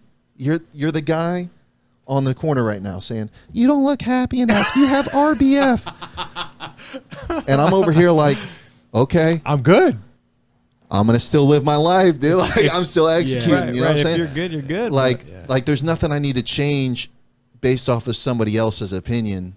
Like that. There's nothing you're saying to me that I'm not following God by not smiling enough. Right. No, I mean, I'm not. I can still be that. kind and not smile that much. This is just how he made me. I'm a guy that's focused on action, like you said. Sure. You know, I still have to focus on prayer and like the other stuff. But I mean, we got to get to some point where I say, how can we help you or whatever cause, you know, we got to get to that at some point. But sure. But anyways, but just to be thinking like, if you were to say something like, all right, man, well, you're kind of rude, then I would be like, all right, how? But if somebody just looks at me and says like, oh, well, you don't seem certain ways, I'm like, well, I don't really care how I seem to you right now. Like it's not your perception that I operate in. It's not even my own perception I operate in. You know? Is that strange or what? Like that's where I'm at, man. You had me and then you lost me. Because I do think it matters and it doesn't matter how I feel in order to execute. I can execute feeling good, or I can execute feeling bad. That part, that I agree with you on that. That I don't care about how I feel in that scenario. But you can also sit down when you're in those moments, be like, bro, I'm not happy right now. What is going on? And then you can kind of dissect and see what's going on. Am I off my routine? Is my diet off? Is my, whatever the case is. That has a lot to do with it. A lot to do with it. I know it's your if second I eat gut. like shit, dude. God, I hate myself. Like the negative thoughts. Like I tried bulking. I tried dirty. I did bulk, and I started with a dirty bulk. The dark thoughts were real. The dark thoughts were real. Like I hated myself. They say your I stomach. don't know what that is. Brain. What's a dirty bulk? You're just eating lard? Like what? So I was eating cookies. I was Yeah. eating cakes and French fries. like shit, bro. Yeah. And then the following week, following 2 weeks, horrible self-talk. Like literally suicidal thoughts. Yeah. And then I cleaned up back to my regular diet. Boom. Back to normal. All those thoughts gone. I felt hype. Like, no, even my wife and her friend told me, they're like, is Mario sick? Is he okay? Like his energy is way different. He's way different right now. Why? And I knew it. They knew it. They pointed it out. And I said, fuck this. Fuck this bulk. And I still kept eating more. I just ate more of good food. Yeah. Okay. Yeah. Yeah. We haven't shouted out the business. Almighty Cooling and Heating. Almighty Cooling and Heating. So, do you feel like you're leaving it in good hands? Absolutely. Okay. Yeah, really good hands. Better than my hands, I think. Gotcha. And I'm very happy, and I feel confident they're going to be able to serve the community a lot better than I did. Nice, man. Yeah. That's awesome. Okay. Yeah. So, what about your kids? I mean, do you feel like they're going to do all right up there, or you feel like I think the transition? they have their journey to go on. Yeah. I think the transition is going to be a little difficult for all of us, but nothing worth having comes easy, right? So I think we're all going to get up there, and it's we're going to figure it out. We're going to keep going, and there's no stopping. We can't. There's no option, right? Yeah. Okay. All right. Well, let me just say this, man, because I don't really think of anything. I mean, you're moving in a week, so there's not much. I'll be back once a month. Yeah? Yeah, I have to check in. Oh, yeah, with them and all Yeah, that? Yeah, of course. Okay. Yeah, in the gym. And I the see gym. you guys. Heyo. Yeah.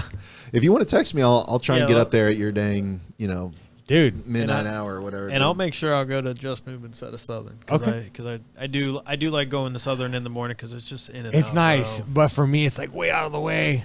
I would go there, but See, it's closer for me. it's closer. Yeah, Yeah. it's out of the way for me. Just Move is just straight. Okay. Well, we got to think of something to do. How big is your business? In regards to like the amount of people, Yeah. or 1, 2, like 5. 5. Yeah. Let me ask you this, man. We move mountains. If we were to get a hold of somebody that is trying to break addiction and stuff like that, would you personally, like, could we set them with you Absolutely. and you be a mentor to them? Is that something- Absolutely. So Okay. the thing is, just like I paid, you pay to pay attention, Okay. right? So my program costs money. Oh, okay. Because for one thing, I'm busy. I don't care about the money. Gotcha. But if people don't have skin in the game, I agree. they're not going to listen. Yeah. I'm not here. I have to be brutally honest. Mm-hmm. Don't waste my time, and I won't waste yours. Like, bottom line, I have things to do, right? I have a business. I got something I'm starting in Georgia. I got my kids. I got my family. So if anything if anybody wants mentorship, don't waste my time. I can't. You know Okay. what I'm saying? It's disrespectful, really. Because most people, and I've coached people for free, Okay. and they don't commit. No. Yeah. They fall out. Yep.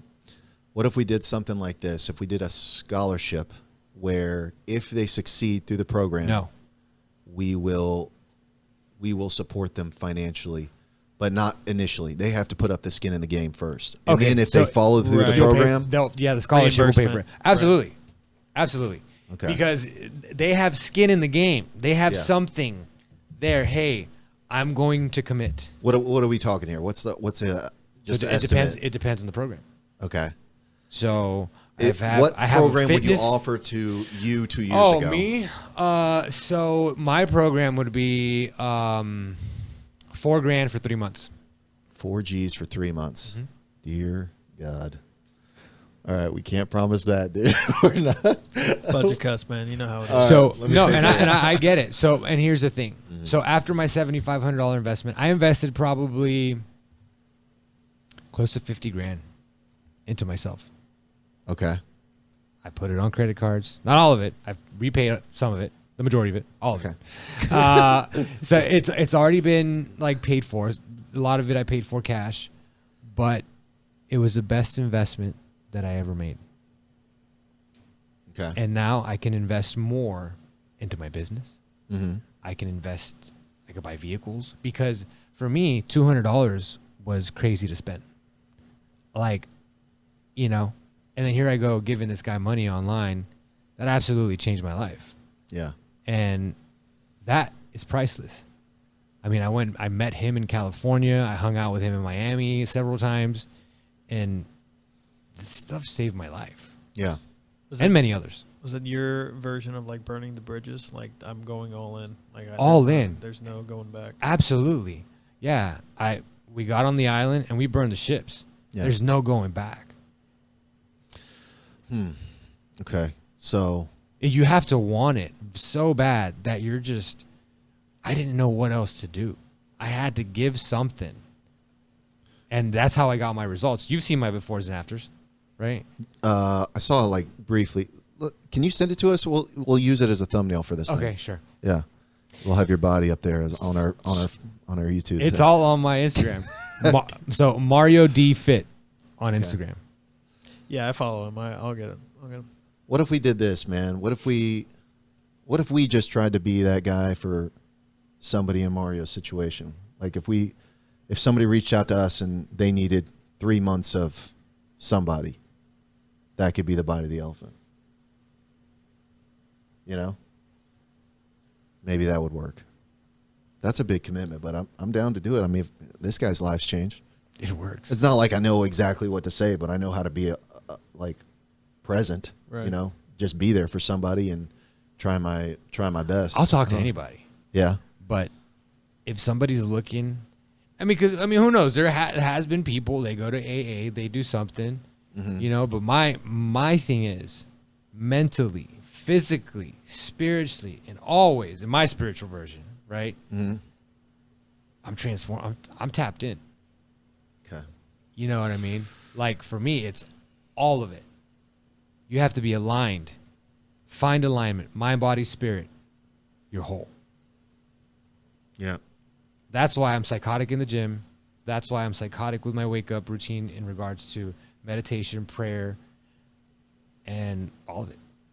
It's a whole. Because you can say financially you have all this money, but you're miserable. You have to be balanced out in all areas, Yeah. in my opinion. Yeah, no, I agree. All right. What if we did this, Tony? What if we did like I mean, we're doing 75 hard right now, so if anyone Hey, wants to join, there you go. We'll do more days. What about that? That's a blueprint, bro. It's a blueprint that changed my life. I mean, I'm not waking up at 3 a.m. you're but saying more days, dog. I have to wake up at 3:30 because of the way my day pans out with my kids See, and work. And I everything. would like. I'm not a morning person, but I see so much value in waking up early that it's like You ask the highly successful what their they're all routine waking is. up early. They're all waking up early. Yeah, all of them. Yeah, Jesus rose from the grave early in the morning. There you go. Just so you know. Yeah. He set the tone. He set the tone, dude. He led by example. Okay. Why did it add that in there? Why did it add that in there? All right. Why did they add that little detail? All right. He rose early. Okay. So He does. It does say that he got up early and left and to be by his like to go pray. boom. all the Oh, time. dude. It's right Just there. saying. He definitely did get Just saying. Just saying. All It right. works. It's the little things that work. I'm telling you. All right. Let's come to a Close it conclusion. out? here. Yeah. Well, let's. Okay. So, do you want to offer somebody to do 75 hard with you, or are we doing like maybe if somebody wants to try sobriety, they can reach out to us, and we'll try and be their what is it called? Sponsor. Yeah, I mean that 100%. What if we did this? We did a sponsor, but you handle educating them on the fitness side of things, and then I'll handle like the spiritual, relational side of things. Sure. Yeah. So maybe somebody could reach out to us, and if you're in Mario's situation, and both of us could help you out. You could get two friends for the price of $0. Boom. Just for the Lord. Or if you got 4Gs, throw it Mario's way. He's going to help you out a lot. Hey. So, He'll probably do it a little bit Mind, better. yeah, body, a lot better, a lot mind, more. Body, spirit, dude. So, again, it's not. I'm not too into the Bible, but it's more of like finding yourself inside, right? I see what you mean. Yeah, I see Yeah. what you mean. Yeah. You found the new solution, man. You found a new solution for what you were running away from. That's it. And the thing is, it's like it's not some anomaly that you're praying every day, dude. God put that in that guy's head to, hey, this is important. Mm-hmm. It's not like, all right, you wake up, you do 4 minutes of meditation, then 100 burpees, then go to the gym. No, he's like, pray. Yeah. It's like that's there because, he wants it to be there. And so it's a part of your life now. Mm-hmm. Like you got advised on that, and then you started realizing the importance of it. And now you're seeing all this cool stuff happen. Yeah. I mean, I love what you're in right now. I don't get those days all the time, because it's like you've been around the faith a while. You get in these seasons where it's like Sure. you don't see nothing. Yeah. But then you get those times where you start making a big move and everything starts just falling in, and you're like, dude, what you gonna show me today, dog? Like what's Then happening? it's like a fun adventure. Oh, yeah. You don't know what's coming next. Yeah, But yeah. I don't Might know as what well. we got. Just but close your let's eyes do and start walking, dog, because he's gonna handle it all. You ain't gonna trip. That's it. You're just gonna have it, and that's what's happening for you. I love that for you, man. Thank you. Likewise. It's awesome that you came from where you were, man. And it's like, yeah, we don't need an earthly father. We got a heavenly father, dog. And so you got it, man. Happy for your kids to have a better father too. It's just good. Wife to have a better husband. Yeah. It's awesome, man. We're the lighthouse to our families, So we really do kind of bring in the ships, like let everybody kind of see where they need to look up to a lot of time. Yeah. So it's important for us to have our ducks in a row. But all right, man. Let me pray for you, and I think we'll sponsor somebody out there if anybody has been inspired by the story with Mario, man. Just there's a way out. There's a way to get out of that. What would you say to him right now, just to kind of encourage them to reach out? Quit being a bitch. So, in all seriousness, listen to what your thoughts are telling you. If your thoughts are telling you to stop drinking, to stop doing dope, to stop cheating on your wife, to stop gambling, whatever it is, stop. Something bad is going to happen. I could have lost my life by taking that next line. You know what I mean? Yeah. Anything could happen. Yeah. So face it. Fight it. It's not going to be comfortable. It's going to hurt. But you'll find freedom through your pain. Okay. And don't do it alone, right? I mean, You don't reach out. have to. Yeah. If help. Put your pride down. Put your ego down. Yeah. I had to reach out for help, and I paid for it. And we're still, all of us still ask for help every day. Absolutely. From the one that can help it, That's it. So it's important, man. Got to reach out. So let me pray for you, and then we'll jet out of here. God, thank you for Mario and just his story, Lord. I pray for his family and this move, and I just appreciate how cool you are and how much you do for us and how much you show off in our lives, man. It's just been awesome to hear his story and just know that you're working, that you're moving in other people's lives. We love you so much. I ask that you give whoever is out there the courage to reach out and change their life, Lord. That you be the center of that change, that you be the catalyst for it, and that they realize that there's a better solution than these addictions that they're suffering from. I pray for their life. I pray for their relationship, their kids, their spouse, and I just hope that we can really make an impact here. Thank you for Mario's story and helping us do a better job at making that impact. I love you, Lord. In Jesus' name, amen. Amen. Amen. All right, brother. Thank you for Thanks the again, talk, Mario. man. Absolutely. Thank you.